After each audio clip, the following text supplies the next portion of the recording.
Johnson, c'est la légende du blues. On dit que le blues est la musique du diable, et là, Robert Johnson en est l'exemple le plus pertinent, sans doute. C'est-à-dire que la légende voudrait qu'il ait vendu son âme au diable à un carrefour, Crossroad. I go to Crossroad, dit-il dans une de ses chansons. Et en échange de son âme, on lui a donné le génie du blues. Le diable lui aurait accordé sa guitare, lui aurait rendu, et de ce jour est devenu ce qu'il est devenu, une légende. Le blues est tellement vaste que y mettre une définition est parfois compliqué. Il y a beaucoup de groupes rock avec quelques inspirations blues. Disons que Crossroad se revendique un groupe de blues avant d'être un groupe de rock. Même si c'est électrifié, les bases... Bien sûr, oui.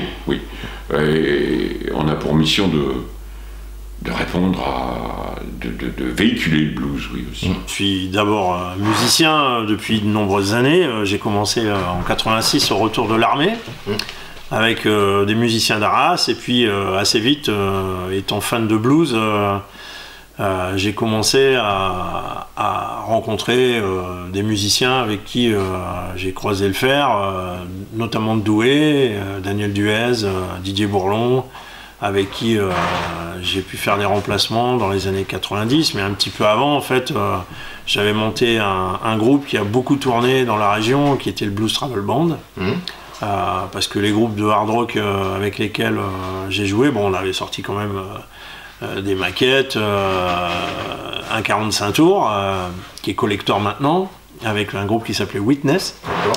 Et mais effectivement, je pense être beaucoup plus connu par les gens de la région comme étant à la fois le chanteur de Back to the Roots, qui est le groupe avec lequel j'ai le plus joué et qui a sorti le plus d'albums, et puis aussi le programmateur du Saint Blues Festival de Méricourt, qui a fêté ses 30 ans l'année dernière, et Back to the Roots avec différentes périodes, on en reparlera après, qui va fêter ses 30 ans d'existence cette année. Moi, j'ai continué à poursuivre cette envie de monter ce groupe, Back to the Roots. Et donc Back to the Roots en anglais, retour aux sources, retour aux racines du blues, forcément. Et il s'est avéré que très vite, on a eu un 4e guitariste. Et on est rentré en studio quasiment à la fin des années 90 pour sortir un album en tout début des années 2000. Bon, il s'est passé presque 2 ans avant qu'on le sorte, parce que c'était autoproduit, et donc voilà, on n'avait pas des super moyens à l'époque. Mais très vite, en fait, on s'inscrit à un tremplin, on gagne le tremplin Blues sur scène, qui nous ouvre des portes dans les festivals. On va jouer dans les années 2000 et 2002 à Cahors, qui était un des plus gros festivals de blues à l'époque. Pour nous, c'était un petit peu un Graal, quelque part. On rentrait dans la cour des grands, quoi, en fait, tout en étant... on réatterrissait très vite parce que le retour et au boulot le lundi fait que, voilà, t'as pas le temps d'avoir la tête qui gonfle, quoi. Mais ça n'empêche que, on a très vite profité de tout ça. Le blues arrive en France avec les GI afro-américains venus libérer l'Europe du nazisme. Dans le cadre de la guerre, jusqu'en 1966, ces soldats seront jusqu'à 413 000 stationnés dans les bases de l'OTAN, essentiellement installées dans la partie nord du pays. Ils amèneront dans leur bagage tout ce qui rappelle le rêve américain dont la culture éveillera la curiosité et l'intérêt de quelques Français. Même si le jazz était déjà connu, son petit frère le blues restait plus discret. C'est dans la période de l'après-guerre qu'il se développera, sans connaître encore la médiatisation. Les disques s'échangent, la radio le diffuse par les voix de l'américain Sim Coppens ou Hugues Panassier, qui animent autant les ondes que les conférences sur cette musique issue des champs de travail des Noirs américains et les spirituals chantés par les esclaves afro-américains. Le magazine Jazz Hot commence à en faire des rubriques régulières sous la plume de Jacques Demaître et Marcel Chauvard. À la fin des années 1950, une poignée d'artistes français s'essayent au blues. Le premier morceau, tout en dérision, sera le blues du dentiste, une collaboration entre 3 grands noms, Henri Salvador, Boris Vian et Quincy Jones. En même temps, il y aura aussi Yves Montand et Loulou Gasté, puis Colette Mani, Claude Nougaro, Cisco Herzaft.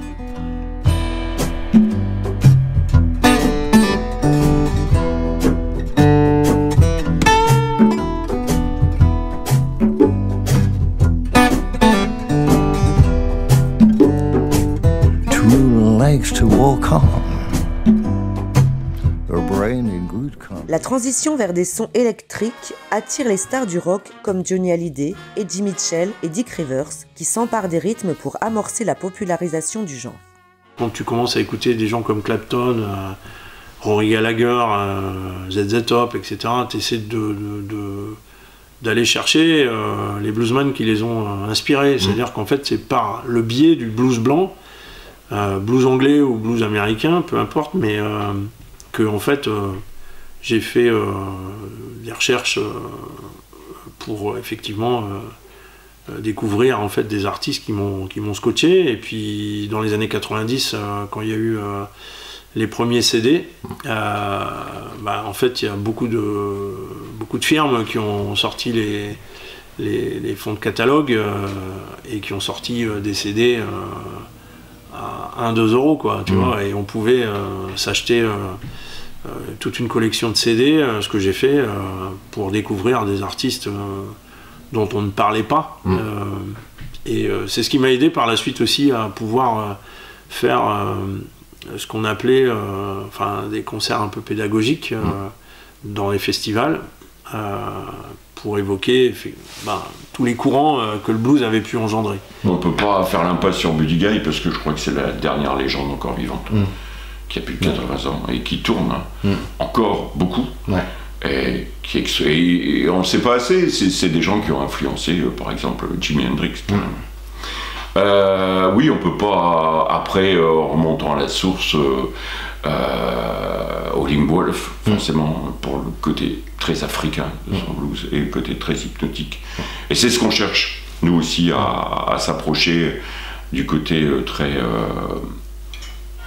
groove du blues est essentiel. Voilà. C'est une musique avant tout qui est basée sur l'émotion, une transmission d'émotion. C'est pas une musique cérébrale, on dit que c'est la musique de l'âme. Beaucoup C6 Steve que j'écoute, un album des Black Keys, Delta Cream, qui pour moi est une référence, je crois que c'est un des meilleurs albums à mon avis depuis 5-6 ans sur le blues. Et puis plein d'autres, Samantha Fish par exemple, chez les femmes, où il y a une population de guitaristes féminines assez importante en ce moment. Ce qui est important, si tu replonges dans les années 60 et début des années 70, ce qui était extraordinaire, c'est qu'en fait les productions laissaient véritablement les artistes composer, et on avait aussi affaire à des jeunes musiciens, que ce soit Jimi Hendrix, Led Zepp, les Beatles, les Rolling Stones, même s'ils ont eu un parcours un peu différent, mais qui ont et j'en passe, c'est des meilleurs, Deep Purple, enfin bref, qui étaient véritablement des excellents musiciens à tous les postes. C'est-à-dire que tous les gens de ma génération, forcément, on a eu affaire à des batteurs, je parle de moi parce que je suis batteur à la base, qui nous ont subjugués et qui nous ont donné envie de bosser des patterns, tu vois, pour progresser. Et je pense que pour les guitaristes c'était la même chose, pour les bassistes, pour les chanteurs, c'était quand même, ou les claviers, tu penses à John Lord, ou enfin bref, c'est des mecs qui te scotchent. Et t'as le trio Jimmy Page, Clapton et Jeff Beck qui ont tourné dans les premiers groupes de blues dans les années 60. De toute façon, les influences, on les subit, quoi. Je veux dire, on les choisit pas. Donc Arnaud en fait partie, Bachung en fait partie. Voilà, je dirais même le blues c'est quelque chose d'universel. Le fado est une espèce de blues aussi. Les musiques du Brésil ou cubaines, mais les musiques véritables qui n'ont pas été perverties par le commerce et par le souci mercantile. À partir du moment le message est sincère. Piaf faisait du blues. Une grosse claque, 83, Stevie Ray Vaughan, quoi. Oui. Je suis à Aix-en-Provence, une école de techniciens, et j'ai des potes musiciens. J'étais descendu avec ma batterie là-bas, et j'avais un pote fan de Stevie Ray qui m'a fait découvrir Stevie Ray. Et je suis toujours inconditionnel de ce mec-là. Le blues n'est pas territorial français, encore moins régional ou local. Son berceau est le delta du Mississippi, les villes de Chicago et de Détroit. Malgré tout, à la fin des années 1970, il sera chanté en français avec réussite par les pionniers du genre. Mike Lécuyer, Benoît Blue Boy, Bill DeReim, Patrick Verbeek et Paul Person. Les frères Wilcox étaient 3 frères qui ont sorti 2-33 tours. Donc c'est une famille, leur père est anglais, je crois même écossais. En fait, il travaillait en France pour entretenir les cimetières du Commonwealth.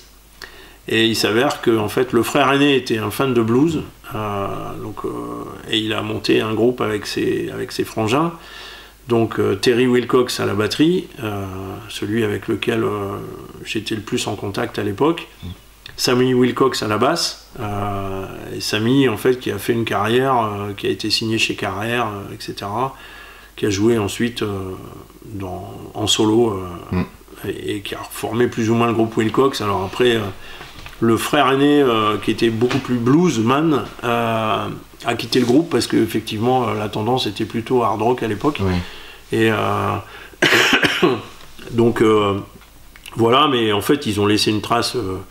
En plus, on jouait régulièrement dans une salle où ils avaient leur local de répète dans les loges. Donc, mais c'est vrai que Wilcox sur Arras a laissé une trace indélébile pour les gens de ma génération, voire la génération juste un petit peu avant. Parce que je pense que Sammy Wilcox, qui est installé dans les Flandres maintenant avec son studio et qui chante encore, doit avoir 70, 71 ans, quelque chose comme ça. La scène devient vivace vers les années 1980. On passe même la frontière pour découvrir les clubs. Du plus près à Comines avec l'Open Music, jusqu'à Bruxelles avec le célèbre 66. Le blues, c'est l'anti-bling-bling. Voilà, c'est une musique de proximité qui fait parler, comme je pense, je l'ai dit tout à l'heure, de l'âme à l'âme de l'autre. Donc oui, je pense que ça recherche de l'authenticité, de la simplicité, de l'émotion. Pourquoi les gens aiment bien le blues? Alors j'ai un truc assez rigolo que je dis parfois aux musiciens américains, voire noirs américains. Je dis dans le Nord, en fait, on a eu ce qu'on appelait les gueules noires. Et peut-être que, voilà, blackface, c'est pour ça que les gens aiment bien le blues. Ouais. Mais je pense que, en fait, c'est une musique de l'âme, et je pense que les gens du bassin minier ont vraiment... parce qu'en fait,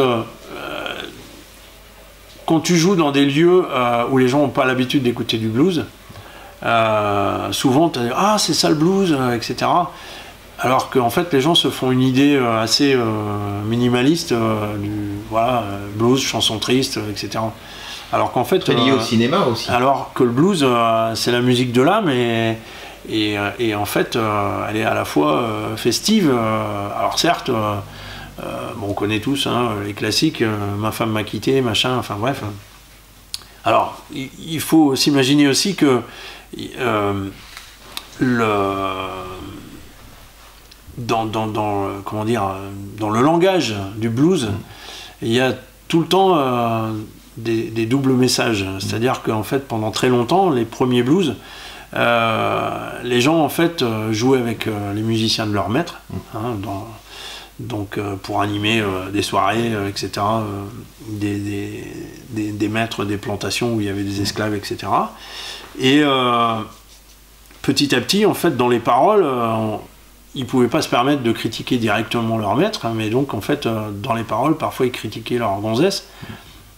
Et les Noirs, eux, savaient très bien qu'en fait, le cliché, en fait, c'était de dire que le maître, c'était un enfoiré. mais en disant en critiquant en fait la femme du chanteur, quoi, tu vois, qui lui avait fait les pires misères, enfin, etc. Parce que bon, les gars, s'ils avaient fait ça ouvertement, ils auraient fini au bout d'une corde ou flagellés, ou enfin bref, forcément ils pouvaient pas le faire, quoi. Mais il y a ce côté-là aussi qui est lié aussi, hein, en fait à la culture africaine. Du double langage, en fait, hein. Les mots ont toujours un double sens, ils ont toujours pratiqué ça. Parce qu'il faut imaginer que de notre côté, nous qui sommes européens blancs, on voit le commerce triangulaire avec une image, voilà, on a emmené des esclaves noirs aux États-Unis. Mais en fait, ces esclaves africains viennent de plein de régions, plein de pays. Avec leurs dialectes, leurs coutumes, leur musique, leur instruments, culture culinaire, enfin, etc. Alors, certes,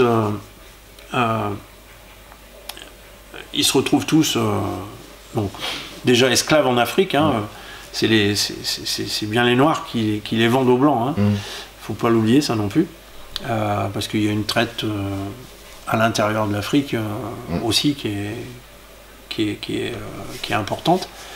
Bon, certes, le commerce triangulaire a permis, en fait, à notamment la France, hein, et les Hollandais et les Anglais, de faire du fric avec la race humaine. Mais faut imaginer que si tu fais un tout petit peu d'ethnomusicologie, les esclaves qui viennent de plein de pays d'Afrique se trouvent confrontés à des migrants récents d'Europe, qui se retrouvent américains, mais qui ont aussi leur culture française, allemande, écossaise, irlandaise, anglaise, enfin, etc. Et les instruments qui correspondent. Espagnol aussi, bien sûr, parce qu'en fait, l'Espagne a ramené la guitare, et ce qui a un petit peu changé. Bon, les Allemands ont l'harmonica, voilà, le violon par rapport à la France, l'accordéon aussi, donc on est plus en Louisiane, etc. On voit tout de suite un petit peu les influences. Faut imaginer aussi que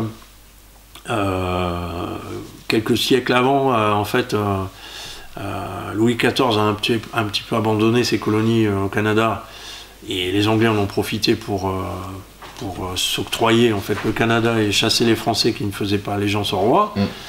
Par cabotage, en fait, les Acadiens se sont retrouvés au sud et sont devenus Acadiens, Cajuns, Cajuns, quoi, pardon. Ouais.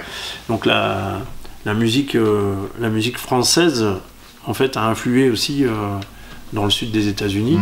Ce qu'on oublie aussi, c'est qu'il y a énormément de croisements aussi avec les autochtones, c'est-à-dire les Indiens, notamment les Cherokees. Beaucoup de grands guitaristes, Jimi Hendrix, Blackfoot, Muddy Waters, Howlin' Wolf aussi, sont des métis afro-américains et indiens, quoi. Le blues n'est pas un style littéraire ou très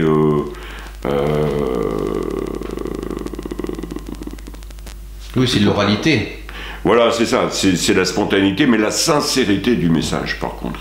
Voilà, le blues, c'est un cri, et un cri, c'est pas quelque chose que l'on intellectualise, ça sort des tripes. Le blues reste quand même un microcosme au sein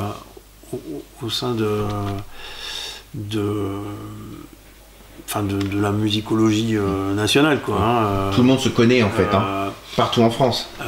Plus ou moins. Alors, on parlait justement du commerce triangulaire.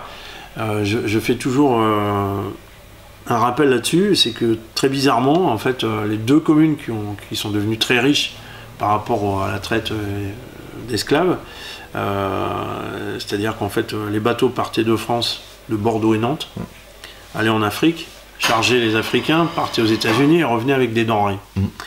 Et ces denrées étaient redistribuées en fait, au niveau national à partir de... Donc il s'avère que ces deux ports, que sont Bordeaux et Nantes, qui sont devenus très bourgeois, sous la royauté et même après, il s'avère qu'il y a une concentration de bluesman français qui se trouve dans ces deux secteurs. D'accord. Plus que partout ailleurs en France. Pourquoi, j'en sais rien du tout. Mais c'est des gens qui ont grandi un petit peu ensemble. Alors ils ont eu la chance aussi à Bordeaux, il y avait des lieux comme le Cricketers ou des choses comme ça qui ont permis aussi de voir des artistes américains débarquer, etc. Il s'avère que après avoir joué dans pas mal de groupes, ces musiciens qui se connaissent tous, donc ils sont 4-5 batteurs, 7-8 guitaristes, 3-4 bassistes, etc., ont monté des tournées, ce dont on parlait tout à l'heure, avec des artistes américains, qui leur permet de performer eux aussi en France, de pouvoir à la fois pour eux cachetonner un petit peu plus, parce qu'ils vendent un artiste américain, et de ce fait-là, en fait, ils ont des cachets un peu plus confortables pour eux, musiciens français. Pour autant, pour l'organisateur, dans la mesure où il n'y a qu'un billet d'avion pour un ou une artiste, la tournée coûte moins cher quand même. Alors ça n'empêche que ça m'est arrivé de faire venir, enfin pas de faire venir, mais de programmer des artistes qui sont en tournée en France ou en Europe et qui sont tous musiciens américains ou tous anglais. Mais ça n'empêche que j'ai, compte tenu des faibles moyens du festival, fait tourner principalement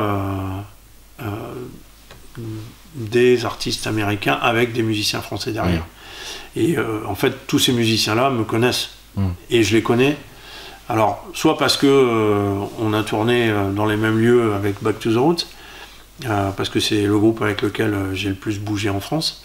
Et même en Pologne. Et même en Pologne, effectivement. En Belgique aussi, un petit peu. Enfin bref. Mais voilà. Et donc, chaque année, ces gens-là me proposent des artistes que je peux ou pas prendre. Ça, c'est... Voilà. Alors, il y a un phénomène aussi qui fait que ce que je viens d'expliquer, qui permet à ces musiciens-là de gagner un peu mieux leur vie, fait qu'il y a une concurrence vis-à-vis des groupes qui composent et qui ont de ce fait-là un petit peu plus de mal à vivre, parce qu'en fait on a des musiciens français sincèrement je dirais exceptionnels, parfois bien meilleurs que les Américains, qui ont une culture blues anglaise, américaine bien plus poussée. C'est-à-dire, quand je dis ça, c'est pas... je le ressens moi dans leur façon de jouer. C'est-à-dire que... les diverses influences. En fait, voilà, il y a des clins d'œil réguliers, sans être de la copie, à des artistes bien particuliers. Et d'un morceau à l'autre, en fait, aussi bien dans leur compo que dans leur reprise, il y a un savoir-faire qui fait que les artistes américains qui jouent avec ces gars-là, ils sont sur le cul, quoi. Moi... notamment alors, Dominique Grévet, qui est un guitariste de slide, incroyable, enfin je veux dire... Tout à fait. On a, à l'époque où Dominique était encore avec moi d'ailleurs, on a joué ici, parce qu'effectivement, il y a eu plusieurs fois où j'ai fait passer des artistes chez Fabrice, où on est ici dans ce lieu magique, je le rappelle. Il y a une artiste qui avait fait une date off ici, avec nous en première partie, et je me souviens qu'elle avait dit, donc je suis pas en train de me vanter en disant ça, mais après tout, si elle l'a dit, ça doit être vrai, c'est que la musique acoustique Roots, telle que Back to the Roots la faisait, et la fait encore, elle disait qu'en fait, il n'y avait plus grand monde aux États-Unis qui savait la jouer comme ça. Et tu peux pas savoir à quel point j'étais fier, quoi. Ce jour-là, quand j'ai entendu ça, voilà. J'ai eu la chance aussi de jouer avec Terry Harmony Cabin, par exemple. Oui, grand bluesman du Mississippi. Voilà, et moi, très âgé. Moi, fan de blues depuis très longtemps, je me retrouve à faire 2 dates off avec lui. Et le tourneur, qui était un pote, un bassiste du Sud-Ouest, me dit bah écoute, là dans la tournée, en fait on a 3 jours off et on ferait bien une date pour le gasoil. Et notre batteur, comme on n'a pas de date pendant 3 jours, il est reparti sur Paris voir sa famille. Donc si tu trouves la date, c'est toi le batteur. Tu penses bien que j'ai trouvé la date. Et donc bah, c'était chez Hervé, justement, Blue Devils à Arras. Et bah, je me souviendrai toujours, voilà, j'arrive, on fait le check. Alors Thermony Cabin, c'est quelqu'un qui n'a pas de répertoire. Enfin plutôt un répertoire immense, c'est-à-dire qu'il a 500 titres dans la tête. Il n'y a pas de setlist, quoi, c'est ça que je voulais dire. Donc tu peux pas répéter un truc, c'est comme ça. Donc en fait, les musiciens sont un petit peu, tu vois, en biais. Donc tu as guitariste, bassiste, et qui le regarde. Donc lui, il était assis devant ma grosse caisse, donc de dos, donc moi je le vois pas. Et il commence tous ses titres en slow blues, le ton qu'il cherche, le morceau qu'il va faire. Donc faut surtout pas commencer à jouer, parce qu'en fait tu sais pas si ça va partir sur un slow blues effectivement, ou un shuffle, ou un truc plus rock, ou voilà, un truc un peu alambiqué. Donc en fait, tes batteurs, tu dois suivre en fait les 2 autres qui eux te regardent, et qui regardent Thermony Cabin et qui attendent qu'il démarre, quoi, tu vois. Et ça, j'ai pris une leçon ce jour-là terrible, quoi. Bon, il s'est avéré que suite à ça, l'un des guitaristes qui accompagnait, c'était Mike Green, dont on a parlé tout à l'heure avec toi. Et Mike, en fait, a adoré la façon dont on jouait et nous a proposé de venir, parce que lui, en fait, il a des sections rythmiques un peu à gauche à droite. Donc, on est devenu sa section rythmique avec Stéphane Billon, contrebassiste d'Arras. Et on s'est appelé The Northerners. Donc Mike Green and The Northerners. Et donc j'ai organisé en 2013, 14, 15 des mini-tournées de 3, 4, 5 jours au printemps et à l'automne. Et donc ben voilà, pendant une semaine j'étais musicien et je posais ma semaine de congé pour changer de vie quelques jours. Et on tournait tous les jours. Et c'était génial, quoi, parce que Mike donc, nous a dépanné quand tu te disais tout à l'heure qu'on était effectivement allé en Pologne. On y est allé en 2016 et 2019 grâce au Big Car Blues Festival. Et la première année où on est allé donc, à Suwałki, bon, la réputation des Polonais n'est plus à faire, hein. Tout se passe avec la vodka. Bon, il s'avère que je tiens à peu près la route avec cet alcool. Et on a effectivement pris une murge avec les Polonais, avec certains Polonais qui étaient fans du groupe. Et il s'avère que dedans, il y avait un organisateur qui nous a fait venir en 2017. Et en 2017, c'est Mike Green qui a remplacé un des guitaristes du groupe. Et donc on y est allé donc, effectivement 3 fois, 2016, 17 et 19. Et là c'était de l'autre côté, donc c'était pas à Suwałki qui est au nord-est de la Pologne, mais là plutôt en dessous de Poznan, quasiment la latitude de Berlin, quoi. Et une autre aventure, difficile aussi en dehors des concerts, parce que faut bien manger si tu veux résister à ce qu'on t'offre toute la journée. En région, Jazz en Or et le Béthune Rétro intègrent le blues dans leur programmation. Le Sam Blues de Méricourt est sans doute le premier festival intégralement dédié à cette musique.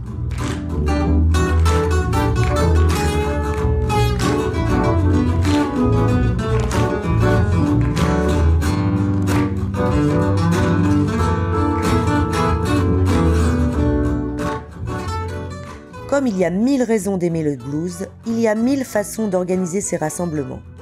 Aux sonorités roots par essence se lie un style de vie vintage. Slow life, esthétique americana, mécaniques anciennes, 50s, 60s. Beaucoup de festivals suivront avec chacun son imaginaire. Le Baycar Festival à Dunkerque, le Blues Mars Festival de la boîte à musique de Waterloo, la Grange Blues Festival à La Grange, Beautiful Swamp Blues Festival à Calais, Blues in Août à Neuville-sous-Montreuil, le blues autour du Zinc de Beauvais, les Nuits du Blues à Abbeville, l'Athena Blues Festival Saint-Saulve, le Boogie Around the Shack dans l'Arajois, le blues à ses lieux, le Zapping à Grande-Sainte, la Betrave à Calais, le Blue Devils Bar et le Couleur Café à Arras, l'Oxford à Béthune et la très atypique Mouffe qui accroche les bottes offertes par les motards au plafond. Le Sam Blues Festival de Méricourt va très vite, permettre à des gens que moi je connaissais, donc de Béthune, de Douai, du Lensois, de l'Arajois, et un petit peu après du secteur de Lille, de Dunkerque aussi. Et puis petit à petit, en fonction des programmations, on va avoir aussi des gens qui viennent de Belgique, parfois de Paris, etc. Mais mettre en contact ces gens-là qui ne se connaissent pas forcément, que moi je connais, mais que voilà. Et là-dedans, en fait, il y a quelques intermittents du spectacle, déjà à l'époque, qui ont besoin d'avoir des contacts avec un deuxième, voire un troisième batteur, un troisième bassiste, etc.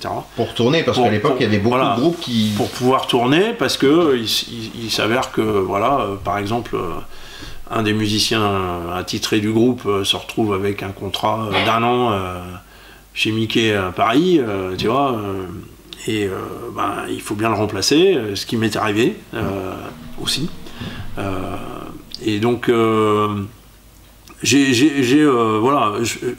cette fierté-là, c'est d'avoir mis ces gens-là en contact. Alors maintenant, ils ont plus besoin de moi, on va dire, parce que il y a Internet et ils se connaissent et après ils ont pris d'autres contacts et chacun a vécu sa vie. Mais à la base, je pense que c'était top parce que on a vécu les premières heures de ces rencontres. Et il faut dire aussi que à l'époque, si tu voulais voir un concert, il fallait aller à Lille, voire en Belgique.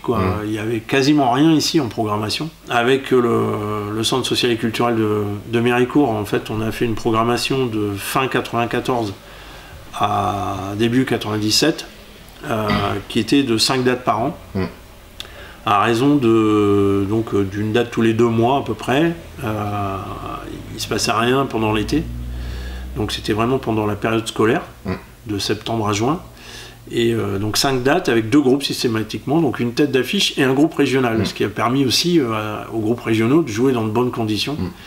Donc un cran au-dessus de ce qu'ils pouvaient faire en bar, avec une scène, un public, des éclairages, du son, etc. Et ça, je dirais, avec un petit peu 3 bouts de ficelle, parce qu'il n'y avait pas non plus des moyens exceptionnels. Donc, mais très vite, en fait, tu finis par prendre contact avec des sonorisateurs qui sont un peu associatifs aussi, etc. Et petit à petit, on a dû évoluer vers des sonorisateurs un peu plus pros. À partir de 2014, 2015, 2016, on a fêté les 20 ans du festival, les 20 ans de Back to the Roots, et on a eu des dates extraordinaires. Et puis, peu de temps après, en fait,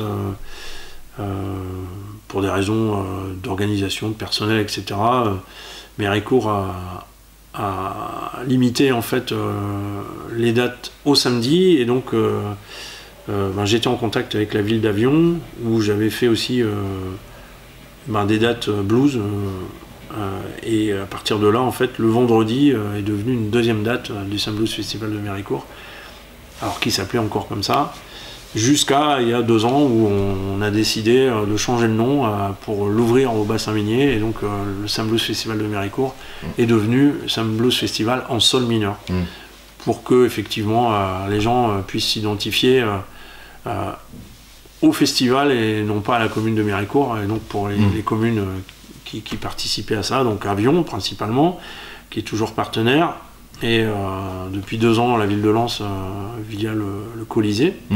Mais on a eu également Carvin, Vingles, Givenchy, etc., qui ont fait quelques dates selon les années. Et il y a effectivement des scènes qui sont liées à l'histoire du blues ou du rock'n'roll de la région.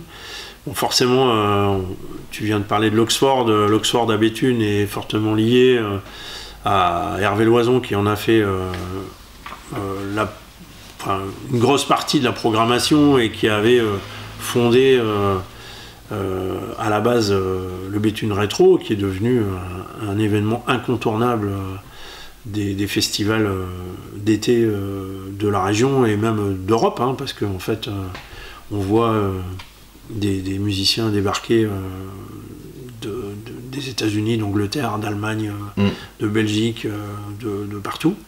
Hervé avec son groupe, d'abord les Hot Chicken, puis Jack Calypso, plus bien d'autres, hein, parce qu'il a formé plusieurs formules pour arriver à tourner, mais comme Hervé tournait à travers l'Europe à raison d'une centaine de dates par an, là c'est pareil, hein, ça fait parler aussi. Et ces dernières années, contre toute attente, en fait, Hervé est devenu un grand fan de blues. Et il a monté un petit festival là où il a ce qu'on appelle son shack, son refuge au sud d'Arras. Donc c'est un festival qui s'appelle Rock Around the Shack, je crois que c'est bien ça. Où voilà, c'est pas un gros festival là par contre, hein, mais c'est un festival initié d'une centaine de personnes. Un festival très familial aussi, où voilà, les fans du groupe et d'Hervé font confiance à sa prog, et où j'ai rencontré des artistes que j'ai fait venir d'ailleurs. Là pareil, j'ai encore fait mon marché à faire venir des gens comme Phil Rizza par exemple, qui a été programmé il y a 2 ans à Méricourt, qui est venu ici à la Belle Anglaise avec moi, parce qu'il avait besoin d'une 3e date pour boucler un petit peu sa prog. Parmi ces musiciens, citons Xavier Laune, Alain Augustignac, Mattei Candas, Dominique Floch. Parmi ces groupes, les duos Harpiders et Black Cat Joe and Miss Corina, Andiaz and Yokata Brothers, Manu Slide, Back to the Roots, Blue Eaters, Lonely Jake and Wild Boogie Combo, les Hot Chickens, Cisco Airzaft, Little Devils and the Shuffle Blue Flames, Mike J. Green and the Northerners, Gasoline, Delta Love. Tous ont fait le choix de cette musique diabolique, que la légende perdure. On a une région assez vivante là-dessus, d'ailleurs les groupes nous le disent, hein. On n'a pas ça chez nous, ils sont obligés, effectivement, pour eux, de faire beaucoup de festivals, et ce qui n'est pas évident parce que il faut faire 600 bornes pour jouer, et ce qui n'est pas tout le temps facile, hein. Après, il s'est avéré que quand il y avait tous ces groupes, on pouvait aussi, je veux dire, avoir des cachets de musiciens, je veux dire, assez honnêtes, et permettre effectivement de jouer. Alors après, il y a tous les estaminets dans les Flandres qui existent pour certains encore toujours. Le Dunkerquois, mais voilà. Il y a toujours une proximité, on va dire, avec la Belgique et l'Angleterre, déjà géographique. Mais c'est vrai qu'on a une scène vraiment on est l'une des scènes blues. Enfin, il y a une des scènes blues les plus intéressantes et qui tourne le plus dans le Haut-de-France, quoi. On est l'une des régions qui apprécie le plus cette musique, quoi. Comment tu l'expliques? C'est vraiment c'est la culture, la proximité. J'ai pas vraiment d'explication. Je pense qu'on a, par rapport au rock, hein, aussi, on a la chance d'avoir aussi un public qui s'est toujours bougé pour voir des musiciens, quoi, en vrai, et pas se contenter de voir des vidéos, voilà. En plus, le fait qu'il y ait un vrai circuit a permis aussi à plein de monde de voir. Alors, dans certains lieux, il y avait un petit PAF à 5, 6 euros, ou carrément gratuit, quoi, la plupart du temps. Donc, comme il y avait du monde à l'époque, les patrons pouvaient nous payer, quoi, tu vois, parce que même en étant en concert gratuit, il y avait, on ramenait une foule énorme, mais qui était liée à la fois au groupe et à la fois au lieu. Le lieu était réputé pour avoir une bonne ambiance, avoir un accueil chaleureux, etc. Et avoir une programmation de qualité.